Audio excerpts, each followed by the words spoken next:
Okay, hi everybody. We are talking here differential equations, section 2.2, separation of variables. Thanks for your patience on this video. We made it safely to London, and right now it's 9:18 p.m. on Sunday night in London. Okay, so separation of variables is also called separability. It's also called separability. That's not what I wanted to do. Also called, here we go, separability. It'll be our first solution technique we learned, and we'll use it to solve first order separable differential equations that are both linear and nonlinear. So let's look at solving a non-autonomous first order differential equation like we've used before. Okay, so let's take the differential equation dy dx equals 1 plus e to the 2x. Again, it's non-autonomous because the right-hand side has an x present, an independent variable. The right-hand side is not explicit by y, the dependent variable. So let's take dy and let's keep it on the left, and then 1 plus e to the 2x and on the right, and then let's move that dx to the right just like you would if you were dealing with a u substitution and taking the derivative and moving the dx to the left. And we have the integral of 1 dy on the left, integral of 1 plus e to the 2x on the right, and on the left then that would become a y plus some constant, maybe d, is equal to x plus e to the 2x over 2 plus some constant, maybe g. And then when you combine the constants and move the d from the left to the right, we get y is equal to x plus e to the 2x over 2 plus, let's rename the constant as c, where c is the g minus d, where c is equal to the g minus d. Now, you don't need to keep track of constants like this. The d and the g moving forward, we'll just put the c on the right. But at least this way you can see how we would have a constant on the left, we would have a constant on the right. They could potentially be the same or different, but then when we combine them over on the right, they become one constant. Okay, what does it mean for a first order differential equation to be separable? Again, we're talking about the solution technique, separation of variables, and to be able to use separability on a linear or nonlinear first order differential equation, that equation has to be separable. So a first order linear or nonlinear differential equation is separable when the right-hand side, the function we've named f by independent x and dependent y, is a product of functions. We have a product here,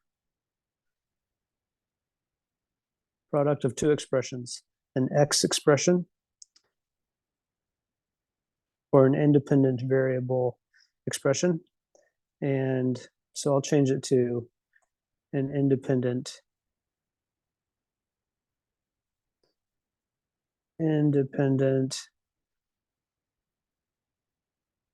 expression and a dependent expression. So now let's look at some examples and we can decide if they are separable or non-separable equations. Again, they're all first order. Check. They're all raised, or the highest derivative is 1.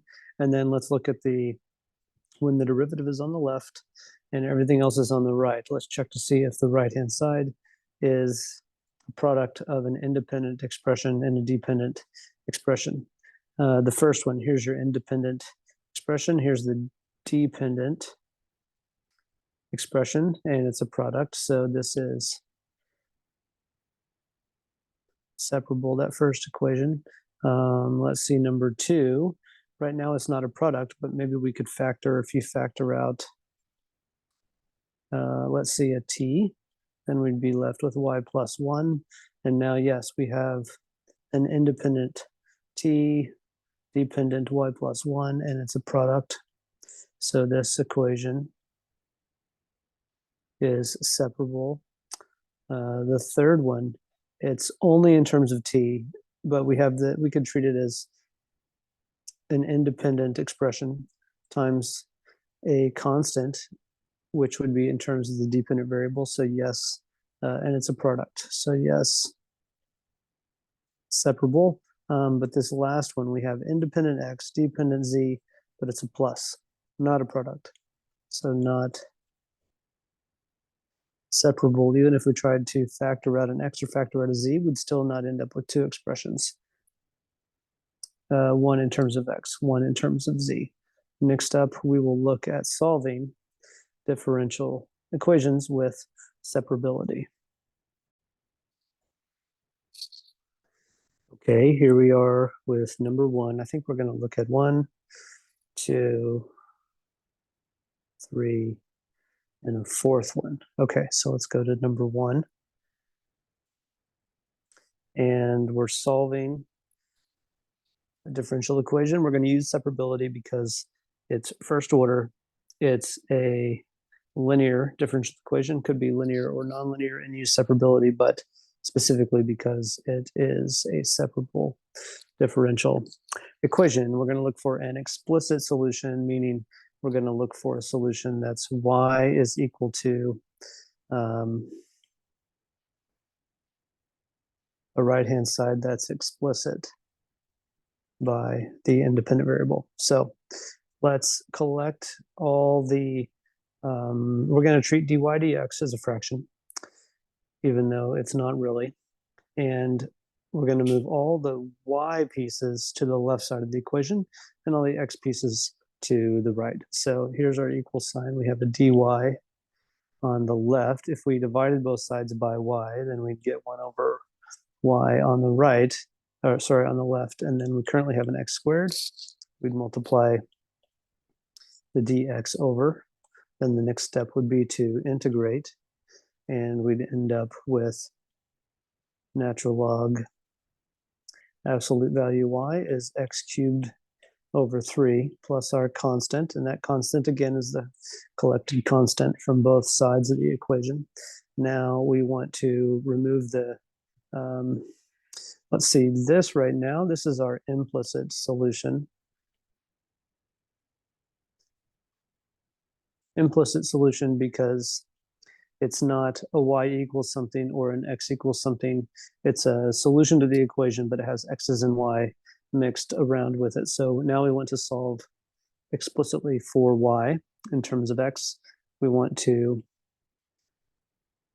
raise both sides as powers to the base of e. So the left side, we have natural log y, or sorry, absolute value of y.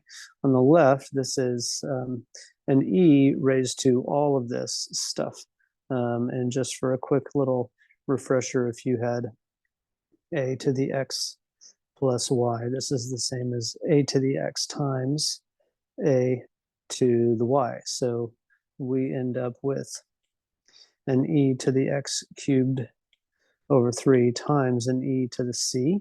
Then we need to remove the absolute value bars. And when we do, let's think about that. So let's say we had, let's use blue.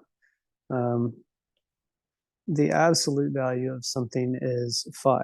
What are our options for the question mark? What could it be? What could it have been? And it could have been a plus 5. It also could have been a minus 5. So when we, either one, when you take the absolute value, that inner part could have been plus or minus to still give you the plus 5. So when we remove the bars on the absolute value, the y could have been plus or minus y is, let's put the e to the c in front, e to the x cubed over 3. Then I'm going to move the plus and minus to the right-hand side of the equation, plus or minus e to the c. e to the x cubed over 3. And this is your solution. You can leave it this way, but a lot of times you're going to see this plus or minus coefficient renamed as something like a. So let's use a e to the x cubed over 3. There's our explicit solution. Yes, and here at the end, this is our explicit solution by x. It's y equals stuff with x. Okay, next one. Y prime equals 6 plus sine x all over y plus cosine y. Find an implicit solution. So once we find a solution, we don't need to solve for y. We don't need to solve for x. All right, so let's treat that dy or that y prime. It might be helpful to treat it as a dy dx equals, and then the other stuff, 6 plus sine of x all over y plus cosine of y, and then we're going to move all the y things to the one side, x things to the other side. Usually I put all the y stuff on the left. So if here's our equal sign, and we multiplied both sides by this denominator here, then we'd end up with y plus cosine y dy on the left. On the right, we'd have 6 plus sine of x, and then we're moving the dx over, and then we need to integrate. And after integrating, that's a y squared over 2 plus sine y, that was your daily problem from the other day, equals 6x minus cosine x, and then plus our constant. There's our implicit solution.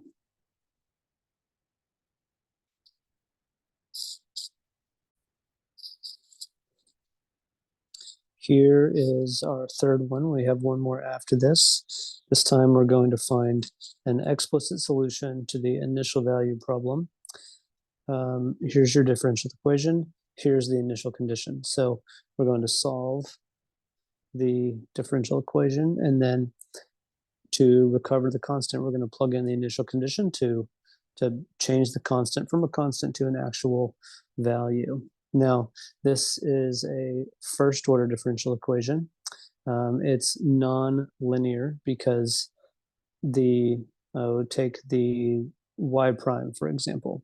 That dependent piece has a coefficient y that is not a constant, and it is not depending just on x. It's not an expression of x. So first order nonlinear differential equation. And let's, again, I'm going to rewrite the left side as dy dx. I'm going to put the y, here's y, and then 1 minus 2t. Okay, so the independent is t, which means I need to go back and change this dy dx to a dy dt. Okay, right side, 1 minus 2t with a dt. The left side, I'm going to put the y in front and the dy next, and then we're going to integrate both sides. We'd get y squared over 2 is equal to t minus t squared plus a constant. There's my implicit solution. Now we want to recover that constant. So let's do that. Recover, here I'll write it over here. Recover the constant, the c, the parameter, with the, or by using the initial condition. And that condition was 1, negative 2. So when t is 1, y is negative 2. Let's plug that n. Y is -2, so -2 squared is equal to 1 minus 1 squared plus c. So we put for this y, we put in, for this y, we put in a -2, and for these t's, we put in 1s. So on the left side, that's going to be 4 divided by 2, 0 plus c. 2 is equal to a c. So now let's update our solution. Update the general solution.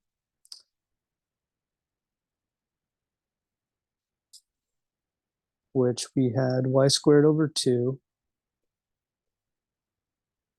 equals and t minus t squared plus c. But c is no longer a c. C is a 2. And this is an implicit solution. Did it say explicit? Yeah, we want an explicit solution. So let's go back and notice if we solve for, let's find an explicit solution. If we solve here for y to get an explicit solution, we would move this 2 to the right-hand side. We'd multiply the whole right-hand side by 2. We'd get y squared is 2t minus t squared plus 4. And then you'd take the root of both sides to get rid of the y squared. So y would be plus or minus the root of 2t minus t squared plus 4. But then you have to pay attention here. So this is telling you the solution y outputs to a plus value or a minus value. And we're going to need to pick one in this case because of the initial condition. So notice the initial condition has the initial condition outputs a negative value. That means we need to keep the negative value in our solution, and our explicit solution will be negative root 2t minus t squared plus 4, and it's negative again to match the negative output in our initial condition. If we plugged in a 1 into our solution down here, it would, let's see, if we plugged in a 1, that's 2 minus 1, that's 1 plus 4, and when we get a root 2, we want it to be negative, so we need the negative sign out front. Okay, last one, and this is our exponential growth problem. We have p prime equals kp, and here again, first order, let's write it as dp dt. K is a constant. This is value dependent variable p, and let's use separability. So we'd move the p to the left side, 1 over p dp. We could keep the k on the right, move the dt over, we'll integrate. The left side becomes natural log absolute value p, the right side becomes kt plus a constant. And then let's raise exponentiate. Let's raise both sides to a power with a base e. That means the left side is absolute value p, right side is that e to the c, e to the kt, like we've done before earlier. And let's see, that was this problem here in the beginning where we had e to some things and we wrote e to the c. We had e to some things here, and then we wrote e to the c times e to the x cubed over 3. Doing a similar thing right here and right here. So let's drop the absolute value bars. Let's do plus or minus e to the c, e to the kt, and then let's rename. Let's make p equal to a e to the kt. There's our solution. And it's explicit because we have p is equal to just something in terms of t. And here we have, again, our exponential growth equation, which we have discussed solutions about before, but this is the first time we've actually solved that equation. And just to convince yourself, if we calculated the left-hand side, dp dt, that's equal to the derivative by t of a e to the kt, and this gives us k a e to the kt. If we calculate the right-hand side of our differential equation, that kp, then we end up with k times p, that's k times our solution down here, a e to the kt, and look, we get k a e to the kt, and those left and right hand sides match, so it is a solution. Okay, thanks for tuning in. Please reach out with any questions, and I will post the other video sent for integrating factor.